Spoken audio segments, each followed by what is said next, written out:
It's Shira Lazar, NFT LA with Tammy Yang from Numbers Protocol. Thanks for being here with us. Yeah, nice to see you here. And hope you're enjoying your time. Yeah. Have you been to an NFT conference before? No, this is my first NFT conference. Amazing. Yeah. So tell us more about Numbers Protocol. Yeah, sure. Numbers Protocol created a decentralized photo network. We make photos, including images and videos, traceable and verifiable. So by doing so, we were able to challenge some of the important problems, such as the misinformation on the internet or the fake NFT problems. So many things I think about when I saw the site and when I hear about this idea. One, I think about what maybe Getty, Wire Image, or Associated Press on their photo service side has done wrong, or like how they could decentralize it, right? Yeah. Do you feel like you're trying to solve some of those problems while also, I guess, you're taking the photos from the crowd, it's crowdsourced, right? Yeah. So I think the market we are addressing is bigger than the stock photos. Okay. So we believe that because the photo is something that everyone is very familiar with, so you take a lot of photos from your mobile phone every day. So we think that in the Web3 world, so what's different is you really own your own photos. So you got to decide how do you use that photos. So do you want to submit to a news media? Do you want to print it out? Do you want to mint it as an NFT? And then do you want to list it and license it to someone else? So I think in Web3, we got the opportunity to use the technology to help everybody become the creator. And then you got to decide how do you want to use your photos in the decentralized way. Yeah, it's so cool. So what are the options if I'm a photographer and I use Numbers Protocol?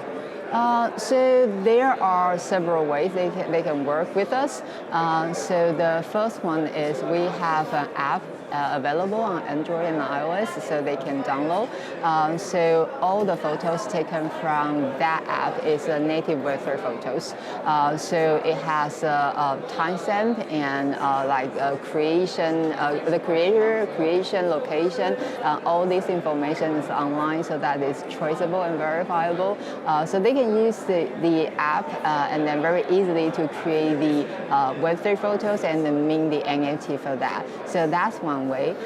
For some of the photographers, they also work with us in the project base because they have more creations. Or like the photo agency, so some of them also work with us to help them to turn the batch photo. So imagine that it's just like in the Web2 world, so there are just so many photos online, but it's just very challenging to tell where these photos were taken and how these photos are taken. So that causes misinformation or the fake NFTs problems, right? So now they all want to move to the Web3 world. They want to have the proper creation timestamp, and they want to have the proper creator names binding to that creation.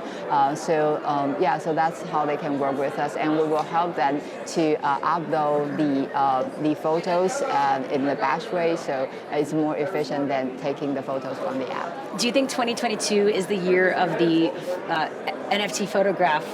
Do you think it's going to become more popular? Yeah, I do think so. 2021 is the year of NFT for sure. PFP, yeah. Yeah, but I think people have a lot. I mean, myself, I'm totally into NFT, so I think I understand why there are a lot of NFTs that people don't understand. But I think myself sort of can understand what does that mean. But I think a lot of people in 2021, when they see those NFTs, they were just like, wow, why am I going to spend like $1 million to buy this? Right? So it's definitely, although NFT is very popular in 2021, but there's still a gap between the mainstream people and the NFT. So I believe that 2022 is going to be the year where the gap is going to be much smaller. For example, recently we're going to have a collaboration with a wonderful photographer called Kate Peters. So she's an amazing photographer, and her work is exhibited in the London National Portrait Museum. So like photographers like this, traditionally they showcase their work in the museum, in the gallery, but now they are all looking for the new way to engage with the Web3 and really own their own work. So I definitely believe that 2022 is going to be a very different year for NFT. Yeah, I love that. What advice would you give those who are photographers who want to get into this space? I think the first thing would be what do you want to give to people who bought your NFT?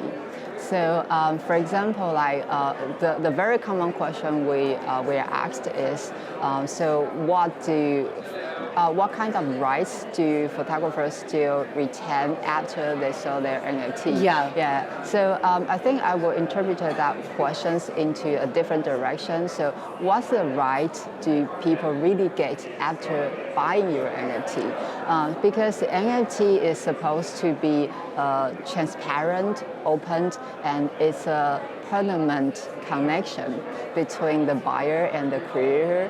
So that's actually very interesting because traditionally if I bought some creation and then the connection is over. So after I pay and the connection is over.